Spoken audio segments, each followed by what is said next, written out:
Dozens of people in a long line that snaked outside the Holocaust Museum waited to see the new exhibition.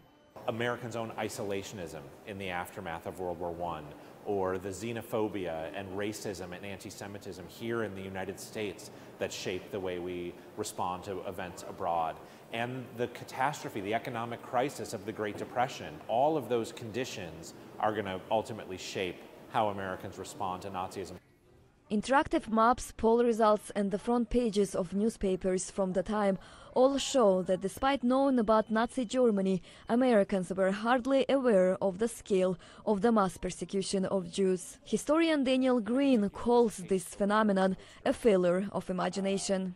Citizens in Indiana reading the Indianapolis Star in September of 1935 could have read about the Nuremberg laws, the laws that stripped Jews of their citizenship in 1935.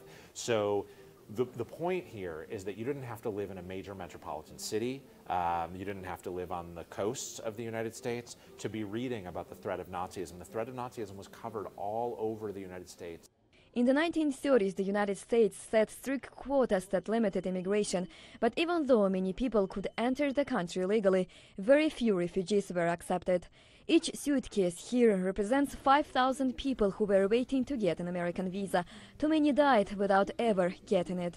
The waiting list jumps in 1933 from a 3-year waiting list to, by 1939, an 11-year waiting list. There's over 300,000 people on a waiting list for visas for German-born. In November 1938, Americans heard about the Night of Broken Glass, pogroms aimed at synagogues and small Jewish businesses in Germany. A series of polls was conducted in the US that year. When asked if they approved the actions of the Nazis, 94% of Americans said no. But when asked about letting more German refugees into the US, 71% said they would not want that. Isolationism won.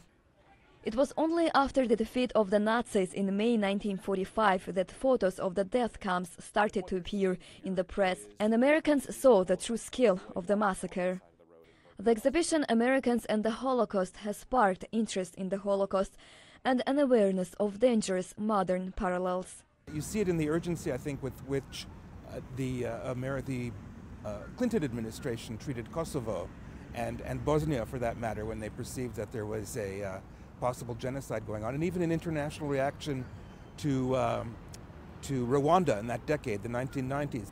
The exhibition reminded many about the horrors of the Holocaust and showed once again that silence and the desire to fence oneself off from someone else's tragedy can easily lead to a catastrophe.